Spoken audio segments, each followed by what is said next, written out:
All right, howdy. I don't know how I will live up to such an introduction, but I'll try and focus a lot on mustaches and Microsoft software from the 90s.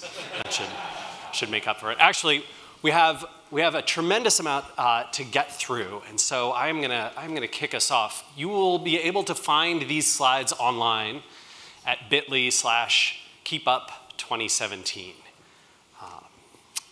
And I'll have that URL again at the end. So this will take you to SlideShare. You can download the slides if you like.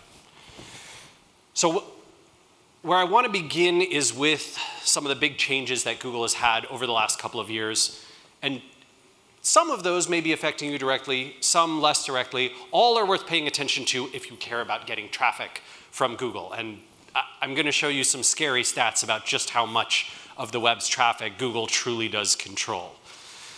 All right. So, big things. We know about 17 major algorithm updates and probably many more, hundreds more smaller ones because Google is changing their ranking systems on a daily basis. They have multiple teams that work in search quality and web spam and commit changes that are tested, and then the good ones roll out, sometimes as many as a dozen in a day. So this is happening all the time. I know, I'm sad about it too. It's frustrating, right? It's hard to keep up.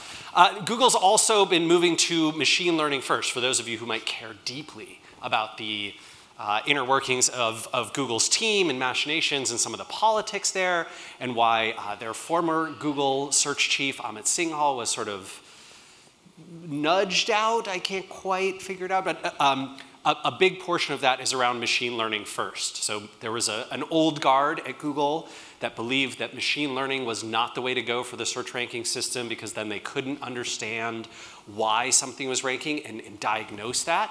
And the new guard is AI first, machine learning first. We're also seeing, it's like spotting a snow leopard in the wild. I don't know how often for you folks you see results like these, but these are extremely rare. I think our data set across millions of search results, it's under 5% of search results look like this. 10 years ago, 95% of search results looked like this. Oh, how pretty. Yeah. But you're never going to see it. Adwords, so Google's paid search program, right, their pay-per-click program, has been taking away a lot of very important data. And that has been frustrating many of us in the web marketing field. I'm sure yourselves included, right? So, if you wanted to get direct volume instead of these ranges, which the ranges are very inaccurate, that's much harder to do now than it was previously. And there's other things too. Speaking of paid search, so Google, as you've probably seen, has been really aggressive about removing and reducing the labeling around advertising. So if you did a Google search result, 5 years ago, the paid results were, bright orange or bright blue background, very, very clear which ones were paid. Now they look exactly the same except for I think I measured it, and it's 7 pixels tall and like 12 pixels across, and it says AD. That's all, right? That's the only thing differentiating. So Google's made it extremely subtle, and yet PPC, well, you'll see, it is not growing as dramatically as you might think. It's not taking over the web. Thankfully for Google, people like us are paying much more per click than we ever were in the past, and so their revenue continues to grow, and so does their stock. Do you see what I did here? I took this screenshot a few months ago, and I asked this question: where can they go from here? You know what they did? They made the white part green and the green part white. That's how they made it more subtle. So apparently, I'm scared to put another slide up like this, right? Like what will it be? It'll go to a lighter green, and then we also have some really cool data. So the folks at Moz, myself included, have been working with a company out of California called Jumpshot. Jumpshot collects a bunch of clickstream level data, which means they have software programs installed on browsers and mobile phones that collect data about where your browser visits go. It doesn't matter if you're in an incognito browser or you're using a VPN or you're in a secure window, whatever it is. they still see where you go from URL to URL. Thankfully, they don't tie it to you. They just aggregate, anonymize, and then sell some of that data, but they also share it for free with people who are interested in publishing it. And so I got this cool breakdown. This one's from May. Oh, and sorry, this is from May 2017. We had previously collected this in October of 2016, and actually after this month, I'm gonna get another collection, so I'll be able to show you. But here you go. So for those of you who are like, okay, how much of search does Amazon actually control? Which I think is a reasonable and potentially scary question to ask. It's right around 2.3%. So not huge, but not incredibly tiny. Like more than Facebook, right about on par with what Bing does. Right? This is according to sort of millions of US search browsers. So you get out of the US, these figures are gonna be different. Do you see anything that looks insane? Like when you look at this slide, do you go, what the hell is that? I do too. I look at Google Images, and if I hadn't like a million times triple checked the data and gone back to Jumpshot and been like, there's no way this is right, I can't believe it. How is it possible that Google Images is almost 10 times as big as YouTube? But it is correct. It is correct. Google Images does an insane amount of search volume. I have a theory. You can tell me whether you think my theory is correct. Do you ever go to a bar with your friends and like the waiter comes over and you're like, oh, that waiter looks like Mark Ruffalo. And your friend's like, what are you talking about? That waiter looks like Leonardo DiCaprio.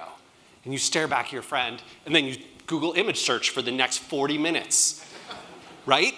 And then you're like, oh, you know who that kind of looks like? That kind of looks like your friend Al. And yeah, that's what I think happens. And actually the data kind of backs this up because in the Jumpshot data set, the clickstream data was showing that many Google image sessions have more than 100 unique image searches in them. More than 100. What are we doing? I don't even know. Okay, this is crazy too. And actually there's a fun bit of data here that I want to point out. You might spot it. So do you see Google Images in October 2016 and how it's gone down? Like, you know, a significant amount, quite a bit more than anything else over the 6 months. Does anybody want to take a guess as to why?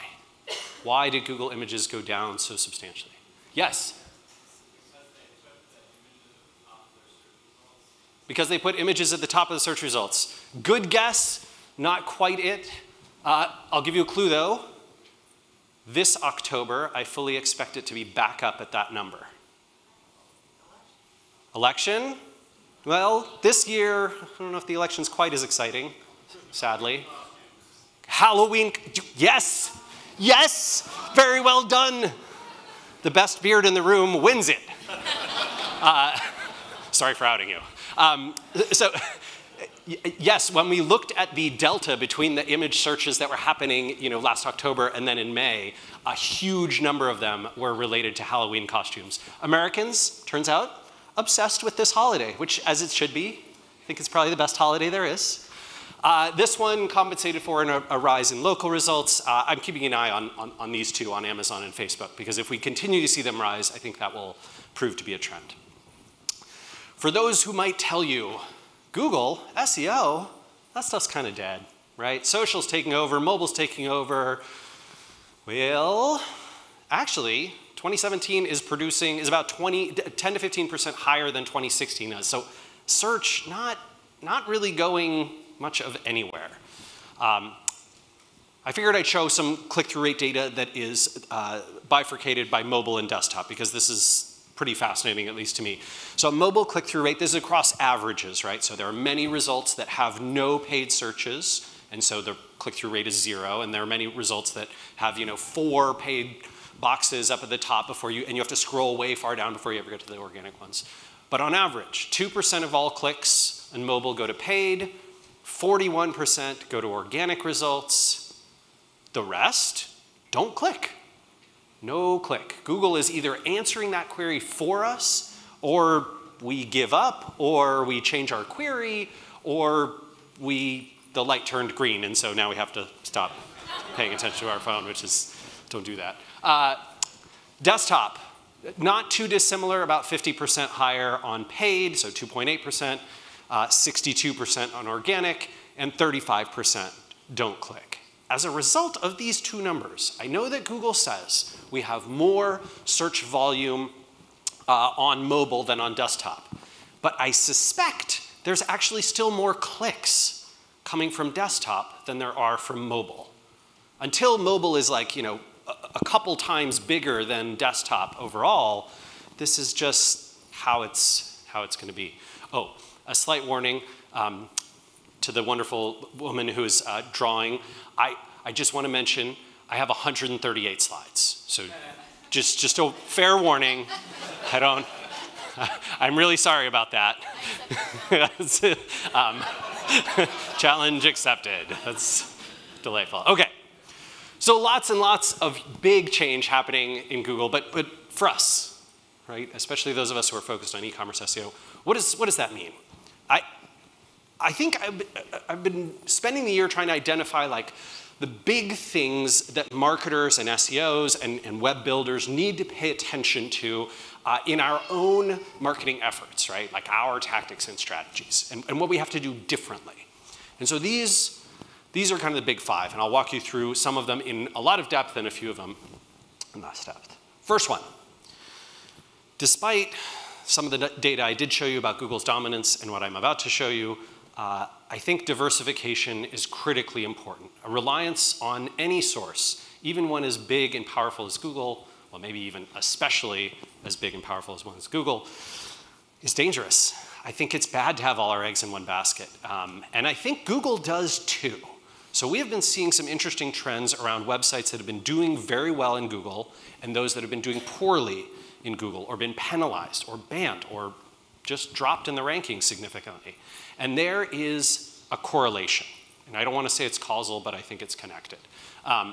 So Google obviously, through all these many devices and services, knows a lot about where we're going. It's a little disturbing. They know where visit paths begin, right, on the web, where they go next, and where they end up. And as such, Google can get a really good idea of where people are solving their problems on the web. So when you go to Google, you say, you know, I'm trying to solve this problem, and then Google knows where you end up when you stop trying to solve that problem. And as a result, I think they've been using a lot of that intelligence to make their search engine much better, either directly or indirectly. And we can quibble about that. But given that, if Google knows where a ton of the traffic, where your traffic comes from, and they see that a lot of it is coming exclusively from Google, especially if you have lots of links that should be helping you with rankings, but they don't seem to be sending any traffic, I think that makes you look really suspicious, right? I'm worried about these companies, and we hear from them all the time, right? Like I'll get a message in my inbox, hey, we dropped in Google, and as a result, we have to do layoffs tomorrow, right? I don't want you to be in that world, and it's a dangerous thing. So I went to SimilarWeb. SimilarWeb, like Jumpshot, has a lot of clickstream level data, and they actually have this great pro tool that you can sign up for. It's expensive. I think it's, I want to say like $3 grand a year, somewhere around there. But worthwhile if you are big enough and need to pay attention to where your competitors are getting traffic and those kinds of things. So SimilarWeb does this cool thing where they'll show globally where all traffic comes from on the web. And this is their top, global ones. It says 2015, but this is actually pulled in 2017. It's just a copyright thing. So direct, you can see, making up a significant portion, because before you go anywhere else, you have to go direct, right? So every page load, every time you open your browser and your home page loads, if that's Google or wherever it is, right, that's going to account for a ton of that. Email, small portion, powerful. Referrals, search, but you can see search in there at 28%, right? The thing is, not all these refers are sending traffic equally. So this data I pulled, again, from Jumpshot, and this is looking at the distribution of where traffic goes to, right? Because I want to know, Facebook's sending a lot of traffic out, sure, but is it all going to BuzzFeed? And the answer is yes, it's all going to BuzzFeed. That's pretty much Well, it's going to BuzzFeed, and then unfortunately there's like 20% of it that goes to, what's it called when like lots of white people get tiki torches? Anyway, it goes to those places too. There's a lot of Facebook traffic to there. Google, on the other hand, distributes traffic really evenly, right? So when you look at this, this is the top, this is after website 10,000 that receives traffic from Google. And they're still, that's where most of it goes. Most of it's going into the long tail, right? Or the strongest portion is going to the long tail. Facebook, really strongly biased to the top. Reddit and YouTube, even more biased. So a lot of these sources, if you're not in the top referrers, you're sort of out of there. Google's the one sending traffic to the long tail. This is back to SimilarWeb Pro now. This is inside the tool. And one of the things that you can do, if you're thinking to yourself, well, wait, where am I going to diversify my traffic, Rand, is go look at where the rest of your field is getting their traffic from. And this is a very cool way to do that. So in here, I've plugged in Warby Parker, right, the eyeglasses website, and I've looked at where Warby Parker gets all their traffic from. And you can see, a lot of direct, Google search, Facebook, and then shareasale.com, right, which I think is an affiliate player, and in the referral game, Pinterest is high up there, right behind their email. Reddit actually sends them good traffic. Business Insider, which is mostly press stuff, but sending them decent traffic. YouTube as well. DuckDuckGo. DuckDuckGo, privacy-focused search engine. If you have customers who are paranoid about Google's takeover of the world, DuckDuckGo, probably a place to play. For each of these different audiences, right, so Amazon, different tactics are going to potentially work. And I know many of you play in Amazon's advertising platform. I will say, I think I have had a lot of frustrations with them over the years. I'm sure many of you have as well, but the conversion rates are pretty solid. The other thing I would urge is to consider creating content for multiple types of engines, right? So I'll give you an example. Every week, I or somebody at Moz films what's called Whiteboard Friday. It's a weekly video series, covers SEO and web marketing topics in depth. You can see some examples of them. I'm wearing the most ridiculous shirt possible. Clearly, I need to do a better job of thinking about my screenshots. I will work on that. But what we do with these videos is we will take them, we will put them up on our own site, on Moz.com, using Wistia as our video host. 3 months later, we'll upload that same video to YouTube. Why do we do that? We do it because what we want is we want to be the place where everyone goes to pay attention, right, and get the new version of the video. We don't want them to subscribe. Well, we'd much rather they subscribe to our website, right? Follow our blog, come to us, let us own the experience, let us cookie you and then retarget, let us capture your email and all those kinds of things, rather than go to YouTube where Google owns the whole experience and they own the interface and they only let you do certain things and get certain kinds of data.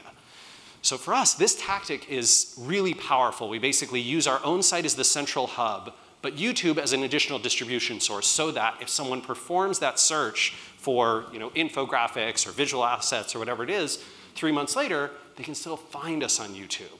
And in this way, we kind of get the best of both worlds. We lose out a little bit with YouTube, that 90-day period where we're not ranking, but at least it isn't YouTube ranking ahead of us in Google search for the terms and phrases we want. Visual content is also really powerful. We talked about how big Google Images is. It's really big in e-commerce. I think many of you kind of intuitively know this, but you should now have stats to back that up, right? That Google Images drives an incredible amount of commercial activity for visually focused types of results. Huh. Oh, I did bring my water up here. Good. Nope, this isn't mine. This is the new one. Oh, but someone nicely twisted the cap off for me. Very kind. OK. So visual content like this, this is an example from Kenji Lopez Alt, who does amazing work in the world of recipes and cooking. Uses the platform, uses Instagram, uses Pinterest, uses his own site, SeriousSeats.com, right, for all of this. And if you want to rank well in image search, I have a couple pro tips that I think can help out. OK, first one. You're probably aware that one of the big frustrations is Google is kind of using your images, well, in a way they didn't a few years ago. So it used to be the case, if I clicked on that, rare Chewbacca sightings, I also have weird search history. If I clicked on that picture, right, of Chewbacca in the forest, 4 years ago, I would have been taken to the website where it exists, right? This Bigfoot of Endor rare Chewbacca sightings website. The internet is a wonderful place. The reality today is when I click this box opens. This box opens, Google owns the experience. You can right-click and take the image from there. You can go to the image file directly. You don't have to visit the site. We're losing out on a lot of traffic that Google kind of should have been sending us. And if you're in a vertical where a lot of commerce is tied to it, it can be really powerful to be in front of those shoppers, but you kind of want to get the click. And there's a couple, there is a way to draw the click. Same story, by the way, even if you are not doing this for commerce, if you're doing this purely on a content marketing basis, it can still be very valuable to have content, visual content, that appears in searches like these because you can then get links and mentions from them, which can help your rankings. So this is one of the tactics I have seen some very smart, savvy visual content creators, specifically in e-commerce, start to do. Right, where they place, they basically take the image alt tag, the alt attribute and maybe the caption, right, that they'd have below the image in HTML. They want to keep it accessible, so they make sure that it's still in the file, but they also add it right into usually just the top image at the front, the one that's going to, generally speaking, rank the best in Google. So it's not on every image on the page, but it's on that top image. And now, you sort of get a click teaser inside of Google Images to encourage people to go visit your actual website. Not bad. All right, number 4. Google's gotten way more sophisticated about searches. I'll show you some fun examples of that. We'll even play a little guessing game around some of this. And we need to match our keywords to it. So, I did this search. A friend of mine said, oh, you're buying new sunglasses, you need to get polarized ones. I thought, polarized, I've heard that term, but I don't know what it means, and I don't know when I would need it. FYI, turns out, if you're looking for new Ray-Ban sunglasses, you might be interested in learning the difference between polarized and non-polarized. The main difference is that polarized lenses are designed specifically to block the glare from reflected light. Basically, if you are skiing, or if you're on the water and it's sunny, you need polarized lenses. Otherwise, not so much. So, great. I don't need polarized lenses, wonderful, but Google answered that for me before I ever had to click anything, right? That probably goes into that 57% of searches get no clicks bucket. And Google's sort of, minimized their desktop experience to align with mobile, and as a result, a lot of these answers on desktop and on mobile are coming before you need them, right? You can see results like this one, which I think is actually quite useless. This doesn't help me at all, but Google's trying, right? They're trying to scrape and extract as much content as possible and then reproduce it in their results. By the way, one of Google's rules is do not scrape and reproduce content and put it in your results, because then we will ban you. It's fascinating how the rules apply to you, not to them. Apparently, that's great. So one of the interesting things, and you might expect this too, right? These are called featured snippets. We fully expected that once we saw this, we were going to lose traffic, right? If you search for how long should title tags be, which a lot of people do, right? How maximum title tag length of title tag, et cetera, we thought we would be losing a lot of traffic. But instead, we got more. It turns out that these featured snippets, much of the time, actually drive more traffic. And that's kind of an awesome thing. It's not universally true. Sometimes, as in the case here, and I know that the Seattle City Center, or the Seattle Center folks are bitterly angry about this because they don't get the traffic for this anymore. TripAdvisor has been infuriated with this and has been wishing that they had set up more lobbying. Such is the way. But these probably reduce SERP clicks something like 50%. So, in this case, high-tech gadgets here, right? Maybe takes away about 60% of clicks from searchers. You can see the top 2 organic results there, kind of wedged in between everything else. On pages like this, still super rare, but they're still getting 100% of the potential clicks available.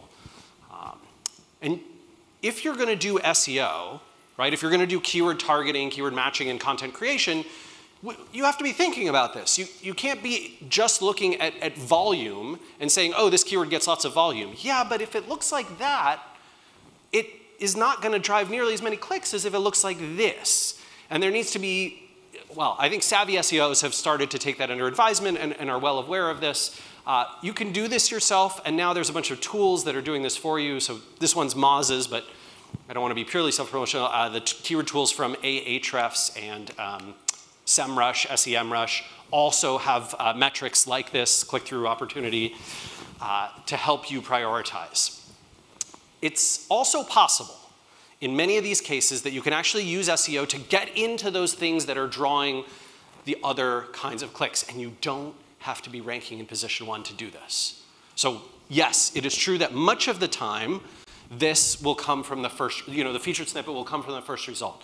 But not all the time. Look at this. This is, Wikipedia is ranking number 1, but I bet you anything that, who are these guys? Food Service Warehouse is actually getting the vast majority of the click traffic on this page, which is pretty awesome. And you can do featured snippet SEO. I've left some links in here. I'm not going to dive into the tactics of how to do that, but you can check them out from Dr. Pete.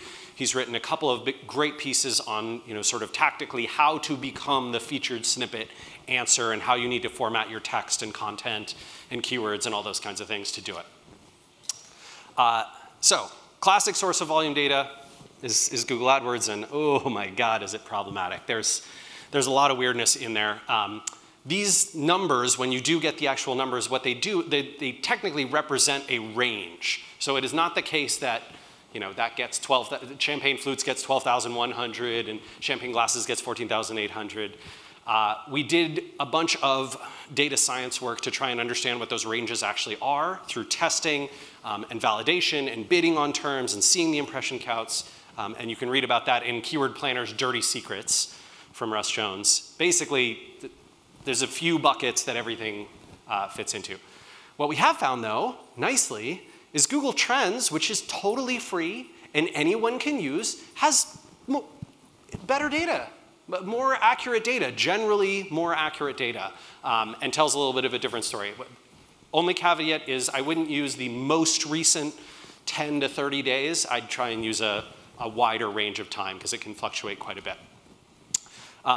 You'll also notice that AdWords is conflating a bunch of related volume keywords. So if you're studying, how much does the keywords that I want to rank for, how much volume does that actually have? Be aware that Google's doing this, right? They're basically, it's not the case that Flowers San Francisco, and San Francisco Flower Market are each getting 720 searches. Google's just conflating these, right? That they're saying this is all the same keyword, we're going to treat it the same. Even though, I might say arguably that they're not the same. Fitness tracking tool. Okay, so Google's AdWords tool is also not a good place to do keyword research. Like just period. I know it's the most popular place. I know that we all use it, but that doesn't mean that it's any good, right? It's, yeah, it's sort of like major banking institutions. Like we know they're bad, but we all use them anyway, or Comcast. They wouldn't come to Woo conference, right? That's probably not. So for example, fitness tracking tools. No ideas were returned for your query. No idea, you have no ideas about anything that could possibly related to fitness tracking because, gosh, when I search in Google, it sure looks like you suggest a lot of things there. And then if I take the words that you suggested, Google, and plug them into Google AdWords, it sure looks like you have volume for all of those. So why would you tell me you have no ideas? What is going on there? Well, the answer is what Google's AdWords platform is doing is they're trying to bias you away from searches where paid search results aren't likely to draw clicks and conversions, right? So they are saying, they're not really saying no ideas. What they're saying is The ideas that we could return to you, we think you probably don't want to bid on because they don't convert really well, and so you probably won't make good ROI on them if you do bid on them. That is a much more lengthy explanation, and they didn't include it in there, but that's the reality. So don't use Google's volume numbers as absolutes. Use them as relative comparisons. I'd also urge you to use Google Trends or another third-party tool like Moz's Explorer or Ahrefs or SEMrush, just to be sure. Yes, we will going to skip through some of these because we're going to run a little short on time, but that's okay. All right. Whoop. Hey. Dun, dun, dun, dun, dun, dun. Okay, excellent. No spoilers, okay. Number 3, another big thing we have to do is use searcher intent and those features, like the featured snippet that I showed you in Google search results, to break through some of what Google is doing in their changing results. So we monitor about 18 unique types of search results that show up in more than 0.5% of Google searches. This is one of my favorites, the disaster type. I think properly called the noista. Someone from Boston is going to come up here and punch me, but it's a wicked noista. Our data, yeah, so less than 5%, I think I said it's 3%. So about 3% of all results are these 10 blue links style. Gosh, it's disturbing to see that someone has had to transcribe me getting punched by a Boston resident. I apologize to our transcription folks who are doing a wonderful job. So SERPs like these, much more common, right? I search for Star Wars, I get, can you even spot the organic result in there? There is one organic result. It's right here. Sorry to the videographer who's now angry.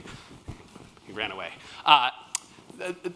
This is much more common, and they can dramatically affect the click-through rates, right? So as we talked about, got to pay attention.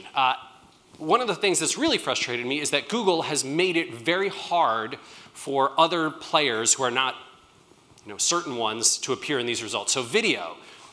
4 years ago, 3 years ago, it used to be that Moz's videos, we could show up in Google's video results with our Wistia host, with our own host if we wanted to. That was awesome. I loved it. It was great. And then they changed it such that now pretty much only YouTube can be in there. Unless, if there are more than 4 video results on a page, Google will allow the 5th through whatever result to come from somewhere else. I don't know about you, but I don't generally scroll to the 5th plus video result, but that's apparently the case. On mobile, there's even more kinds of searches like this, but you have to be in Google's Play Store or the Apple iPhone Store. You can try and do this yourself. You can analyze the sort of keyword, the features that appear for the keywords that you care about, and then go target them. So if images results are showing up a bunch, or news results are showing up a bunch, or video results and YouTube results, you can go play in those places. And a lot of times that can be a big gain for your SEO efforts. When you get those impossible to target ones, like these guys, you can also influence search suggest. There are not so white hat ways to do that. And then there are much more clean ways to do that. The really clean ways to do it are to brand, as you're doing your brand advertising, call things the things you want people to search for rather than the things that you have to compete on, right? So instead of the Space Needle saying, come see the sights of Seattle, it would be, come see the Space Needle. Because if you search for Space Needle, you'll get them instead of generic stuff. I did make this little diagram of sort of all the places you can play for different kinds of results, and you can check that out. It is not comprehensive, but it'll give you a starting point through here. Okay, remember I said we'd play a little game together? So we're gonna play a little game. I'm gonna tell you the search, and you're gonna tell me what you think the result Google should probably return is, and then we'll see if Google actually gets it right. But they're pretty good at this whole text understanding thing, natural language processing. So there's a book about Jews living in Alaska. It's Michael Chabon's book, yes. Do you remember the title? Yiddish Policemen's Union. How did they do that? Like, you gotta be savvy to connect up your, your NLP vectors with your, Jews, Yids book, all right? That's, my grandmother sent me this book, and she was like, this could have happened. This could have happened. It was delightful. Famous circle of big rocks. Stonehenge. Nailed it. Good work. That's pretty good, though, right? I mean, yeah, I guess famous does not appear on this page. Circle probably does. Big rocks, I don't know. Cooking in plastic bag with water. Sous vide. Magical cartoon dog. Oh, there's so many. Jake. I bet it's going to be Jake. Let's see. Sous vide. Jake the dog. Look at that. But this is Google getting really, really good at understanding things, right? In a kind of disturbing way. I think I did a search for Jeopardy guy the other day, and I didn't know anything about the current person. But, Jeopardy guy, it should probably return Alex Trebek, right? He's obviously the no, instead it was like, oh, I bet I know who you're looking for. That weirdo with the beard and the magical hands, and yeah, that's who it returned. Place with all the food stalls in Seattle. Pike Place Market. Big underground wheel for science in Switzerland. No? Is that? No? Big underground? You guys don't search for a big underground wheel for science in Switzerland. CERN, yes. The Large Hadron Collider. It is at CERN, but yes, the Large Hadron Collider. All right. So I am not telling you, I am absolutely not telling you to stop using keywords in your titles and in your content. Do not take that away. What I am saying is that is not a competitive advantage anymore. That is pure table stakes. It will not help you to rank higher. It will help you to have a chance to rank, right? Keyword matching, still very important. Keyword research, important. Using those keywords wisely and intelligently, important. But on-page SEO, the things that we used to do to mark up our content, that is no longer satisfied by raw keyword use. One of the things that we have seen that helps a lot is using related topics, right? So to the extent that Google, when you search for, whatever, science, Switzerland, when you search for Large Hadron Collider, you better have words like CERN and Switzerland and particle physics on your page, or Google's going to think, this has nothing to do with the topic people are actually interested in. There are tools that you can get to do this. This one's from the Mozbar, but there are others.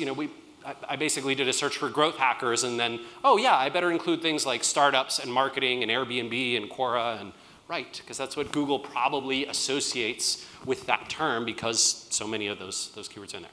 So yes, still wise to use keywords, but matching that content to what your searchers are actually seeking is going to be critical, right? Trulia ranks not just because they're using the keywords, but because they have truly gotten into the mind of the searcher and figured out what they wanted and then provided that to searchers with their content. So I made a short checklist of what on-page SEO in 2017, what I'd recommend doing for that. Yes, intelligent keyword use, and the use of related topics, matching the intent of multiple keywords together on one page rather than breaking out keywords that are slightly different. Remember our San Francisco flower market or flowers examples. Thorough answers, right, and solutions to the searcher query, and unique value. I think this is what gives a lot of folks who rank well a leg up, as they provide not just value, but unique value, value that could not be found from the other 8 or 9 results that appear on Google's first page. And if you want more, you can click through the video, and there's a bunch about that. All right, last 2 here. Link strategy. So, turns out links, we keep thinking links are going to decrease in importance and value. Hasn't happened yet. Links are still a huge, huge part of Google's ranking algorithm. Links especially unique linking root domains, are very well correlated with higher and lower rankings, particularly in competitive search spaces. If you and 5 other folks are trying to compete for the #1 spot, and you're all providing, really good content, serving the searcher intent well, doing your keyword targeting well, have pretty good engagement metrics, links are often the tiebreaker. And if you are doing link building, I think you need to take a strategic approach to this, whether you are doing it or whether you're managing a team of people doing it. And I'll try and show you an example. So this is a website from a company called Booksurf. They're a startup based in Istanbul, and I was lucky enough to visit Istanbul and get to know some of the folks behind it. And if they are thinking about link building, you want to take this approach of what am I trying to accomplish? Well, big accomplishment for them would be I want to rank for book names, especially in Turkey and other regions where Booksurf is operating. And in order to do that, how am I going to get the links that I need? Because I'm competing with Amazon, I'm competing with local booksellers, I'm competing with the authors and the publishers. Well, I'm going to encourage members of Booksurf to link to their profiles and to their favorite books from their own websites. And then I'm going to try and partner with retailers and authors to earn links to their site too. And some of my tactics are going to be, I'm going to have nudges during sign up and completion of activities on the site, and I'm going to do direct outreach to some of these authors and retailers. And I'm going to measure this all by the links that I get from my members and what my rates are and my rankings for key terms and search visits. The other critical thing we need is some buy-in on experimentation, which I know business owners, myself included, often have a hard time with. Like we struggle with saying, sure, here's $5 and 3 months to get this wrong until you figure it out. Like it's not very cool. But in content marketing, in SEO, in organic practices, it's kind of essential because it's not like pay-per-click where you just put money in and hopefully get clicks and dollars out. And thus, we've got to have the right expectations in terms of the return on the investment and the time that that's going to take, right? This is a chart I often show when talking about SEO stuff. I call it the gap of disappointment. This is actually, I'm stealing it from someone else, the reference there. But there's like this slog phase where, after you fix the first few things in an SEO campaign, like traffic goes up. And then, of course, whoever it is, if you're a consultant, it's the client. If you're in-house, it's your team or your boss, your executives. They think, oh, everything's going to keep going like this, amazing. But you hit this like plateau. And that gap, between the expected returns and the returns that you actually generate can be very disappointing unless you prepare for it ahead of time. So you can make a balance here. Long-term investments, right, like SEO, are high upfront cost. They're slow to show ROI. But potentially they can earn links, they can earn traffic while you sleep, and very low spam risk. Right? You're not going to get marked for spam by investing in these long-term sorts of plays. The short-term hacks, the stuff that has been traditionally associated with like link spamming or gray hat SEO, that kind of stuff, you pay in time and money as you go. You can show fast ROI sometimes, you really can. But it's a one-to-one model, right? The effort in is the links that you get out, or the money in is the links you get out. It doesn't scale with decreasing friction over time. And this has a lot of spam risk.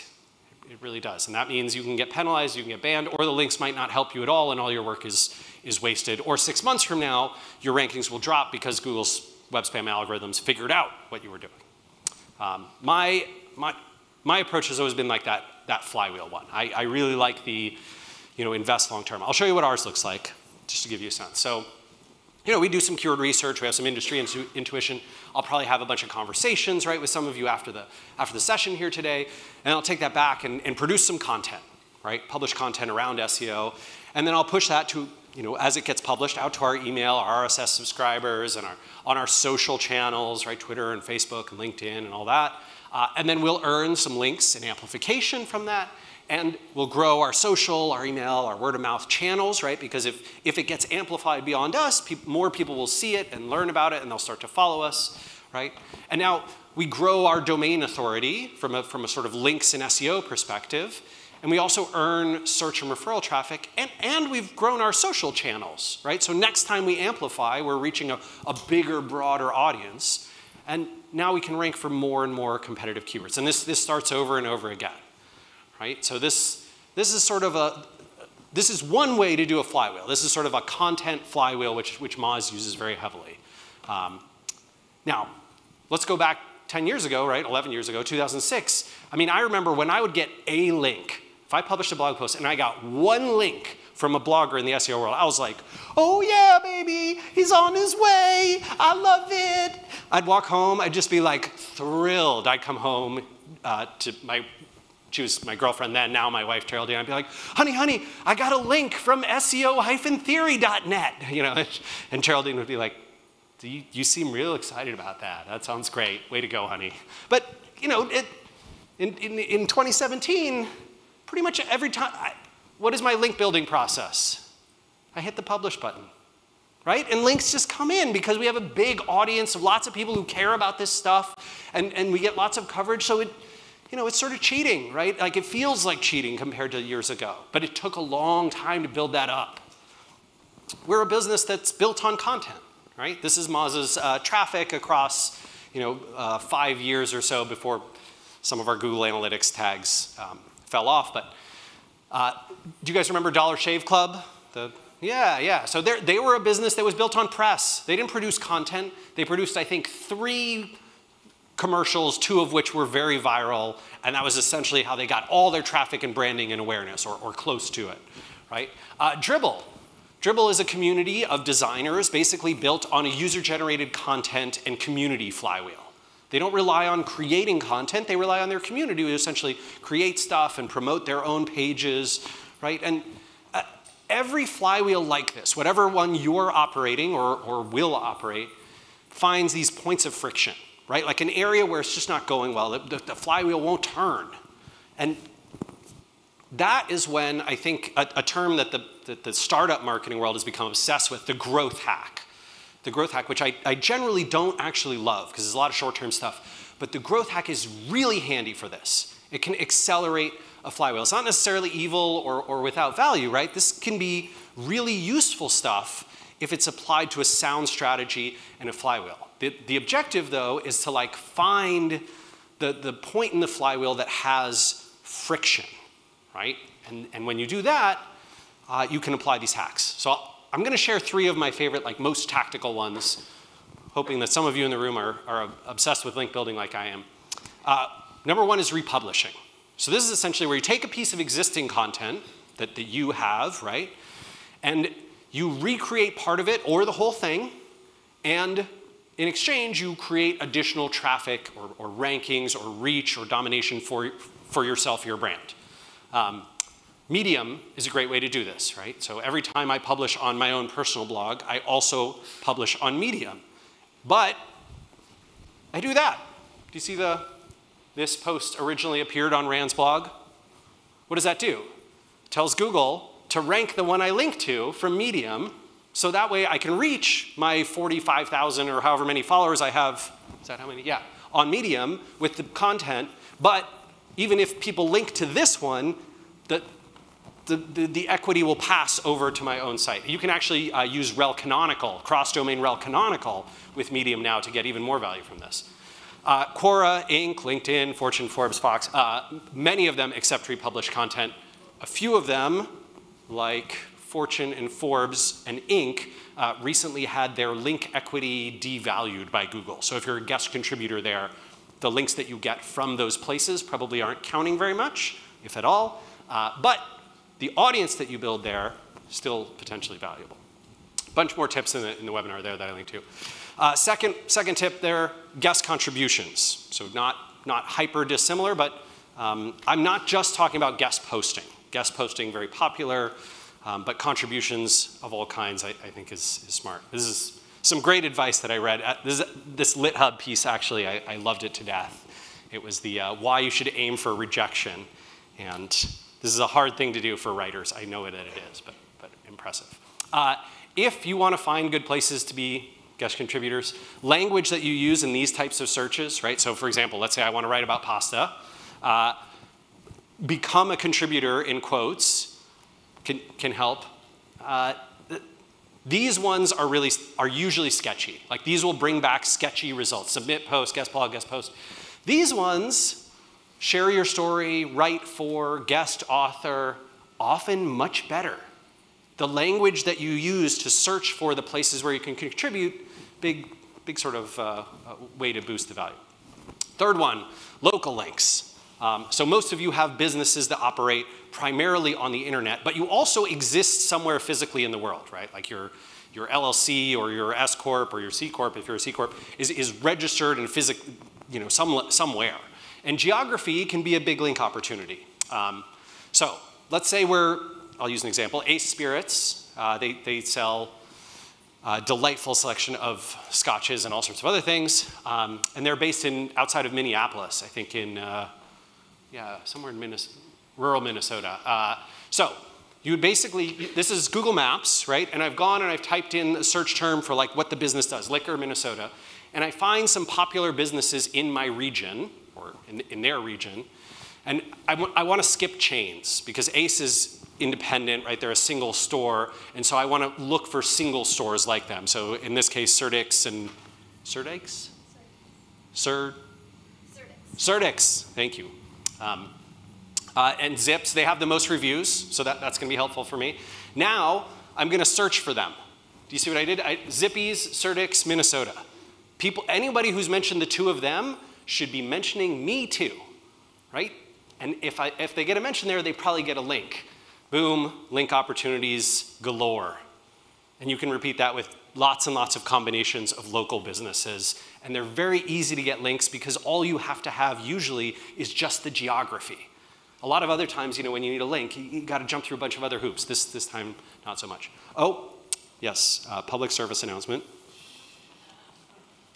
If it is late at night and you are building a slide deck for a conference and you visit a liquor web store, you may end up spending $314.77 on Springbank and Ardbeg and Tullamore. By the way, I recommend 2 out of the 3 of these. I was not actually a fan of the sherry finish on the Tully Bardeen. I don't know how many of you are single malt fans, but I just try and help the best I can. All right, but then after I did that, I got this note from the owner. Look at that. I used to use your services at Moz, so it's likely your input guided you back to us. Pretty cosmic. Aww. I mean, it just makes you feel good. Anyway, yeah, very happy. You ready for the last one? We're in our home stretch, our last 7 minutes here. So I'm going to give you what I think is becoming the silver bullet in Google's rankings. And I am not alone. Many SEOs are feeling this and seeing this. So you probably heard, if you've been following news about SEO, about RankBrain, which is one element of the pieces that Google's using machine learning for in their search ranking algorithms. And RankBrain helps Google to know that many search formats, many keyword formats actually have the same intent behind them and that they should serve up results in similar ordering for those. And that, in this case, right, all these queries should probably bring back very similar results. And in fact, they do with a little bit of swapping here and there, right? What's the highest quality mobile phone, best mobile phone, top rated smartphone, highest quality smartphone? This is great for us as content creators and SEOs, really excellent because it means we don't have to create 4 pages targeting these 4 different searches. We can just create 1 page and Google will be smart enough to rank us for all of them if we do a good enough job. So, what is going on behind the scenes that's helping them understand that these types of pages should all rank for all these different queries with different formats? And a big part of that is, I try never to use bullet points in here, but Paul Haar, this is a slide of his, he's a Google engineer, kind of shows how this might be done, right? Essentially using click engagement, pogo sticking to figure this out. I'll show you what I mean. So this is one of Google's, I think, very, very few super senior engineers. I think they call them Google Fellows. His name's Jeff Dean. He's going to walk us through a couple things. So Jeff Dean, here we go. Learn to code. And Jeff's telling us this is a good he's not actually telling us, like, if you're here from Google, Jeff didn't tell me this. I'm just putting words in his mouth for the purposes of illustration, just FYI. But in this case, Jeff's telling us, like, okay, someone did this search, and everything looks good here, right? People rarely bounce off this search result. They rarely short click, meaning they click and then they come right back. They rarely need to enter other queries or go to page 2. Those things all suggest that we've done a good job ranking the right stuff for this. Versus, how does Google's deep learning algorithm work? Well, yeah, they're not going to tell you. So all the results are bad. And this is a bad search result. What do, right? We search, and then we bounce. We click things. We don't like them. We click back. We change our query. We go to page 2, page 3. We are not happy searchers. And so this gives Google data about, like, which domains are doing a good job serving up good content that people enjoy, and which ones need work, and which search results are doing a good job or a better job serving things up in better orders. You can even see this live in the results. So Steve Hammer noticed this on Twitter a couple months ago. If you're on mobile and you click in the search results, and then you click the back button more than twice, they will now start showing you this, right? So they've registered, like, oh man, this person's unhappy with their search results. Let's try and suggest people also search for these other things. You might want to try one of those queries. And we're pretty sure, right, like, that someday the ranking systems are actually not going to be built by hand anymore, but that, machines themselves will choose the ranking factors, and all they'll be trying to optimize for is searcher satisfaction. And searcher satisfaction is what we think this silver bullet is becoming, right? If you can satisfy searchers better than anyone else can in the search results, you can maybe forget a little bit about the other ranking elements, right? Because Google will try and figure those out for you and give you that benefit. They've been, pretty committed to this technique for a while now. I don't think it is a long time before we start to see and feel this in the results more directly. Tactically speaking, what does this mean for SEOs? Well, one of my biggest pieces of advice on this would be to be really careful about what you show in search results, what you let Google index, right? Moz did this experiment. Our head of SEO, who's like a brilliant genius, far more technical and smarter than I am. Her name's Brittany Muller, and Brittany this summer ran an experiment where she basically deleted thousands of pages of content off of Moz's website. Like, killed them, a whole bunch of old content. And of course, we lost traffic to those pages, right? Google wasn't sending us traffic to those pages. But the rankings and traffic from the rest of our pages went up considerably, way more so than made up for it. I think it was like a 7 or 8% boost and like a 0.5% loss. Why? Well, I think because of this, because Google has some formula that looks something, this is a way oversimplified version, right? But basically, we Google would look at the pages that are earning visits from the search results.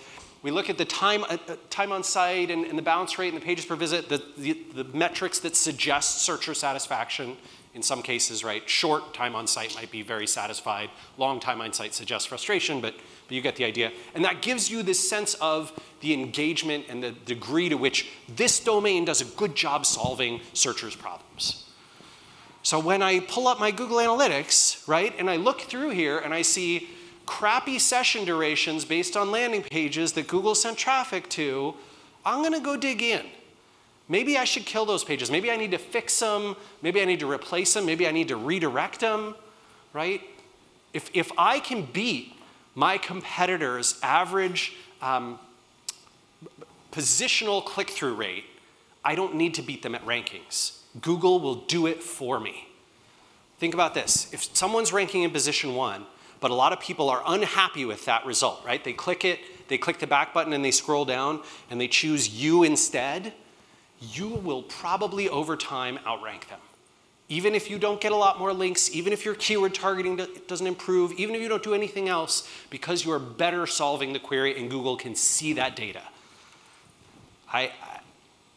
We've done some tests around this. They have been fairly conclusive so far. To do this, I think you have to sort of serve multiple searcher intents, right? So we can't just sell people sous vide cooking equipment.